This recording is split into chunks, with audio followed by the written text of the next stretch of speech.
Megastar Manashankar Varaprasad movie review. నేను trailer రివ్యూలో already చెప్పాను. డైరెక్టర్ అనిల్ అన్నకి F2 నుంచి ఆడియన్స్ పల్స్ తెలిసిపోయింది. అప్పటి నుంచి ఒకే ఒక్క ఫ్యామిలీ కనెక్టింగ్ పాయింట్ పట్టేసుకున్నాడు. మాస్క్ బాస్ అయినా, కింగ్ ఆఫ్ కింగ్స్ అయినా పెళ్ళాం ముందు బొంగే అని. తన కథలో కథ కంటే కథనానికి ఎక్కువ ఇంపార్టెన్స్ ఉంటుంది. 2.5 గంటలు ఎలా ఎంటర్టైన్ చేయాలి అని పెద్ద పెద్ద కాంప్లికేటెడ్ కథలు చెప్పడు అనిల్ అన్న. మనకు తెలిసిన కథలే హిలేరియస్గా నవ్విస్తూనే తీసుకున్న పాయింట్ని ఎమోషనల్గా కనెక్ట్ చేసి ఇటు కొడతాడు. ఇప్పుడు ఈ సినిమాలో కూడా అదే జరిగింది. చిరంజీవి గారికి బ్లాక్ బస్టర్ ఇచ్చాడనే చెప్పాలి.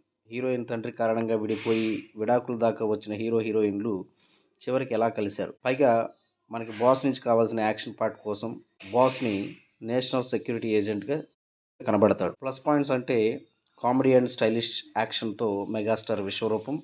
ఆఫ్టర్ 2017 ఇది చిరూస్ బెస్ట్ అని చెప్పాలి. అద్భుతమైన కామెడీ ట్రాక్స్తో ఎంత కావాలంటే అంత నవ్వుకోండి అని ఆడియన్స్కి టెస్ట్ పెట్టేశాడు. బోనస్ వెంకీ మామ యాజ్ వెంకీ గౌడగా సూపర్ క్యామియో. ఇక్కడ సినిమా నెక్స్ట్ లెవెల్కి వెళుతుంది. బులిరాజు ఎపిసోడ్స్ హిలేరియస్గా ఉన్నాయి. నయనతార చిరుకి అమ్మగా చేసిన జరీనా గార్ల మధ్య వచ్చే ఎమోషనల్ సీన్ చాలా మెప్పిస్తుంది. ఫైనల్గా చిరుతో అనిల్ అన్న పెద్ద బ్లాక్ బస్టర్ కొట్టేశాడు ఈసారి కూడా.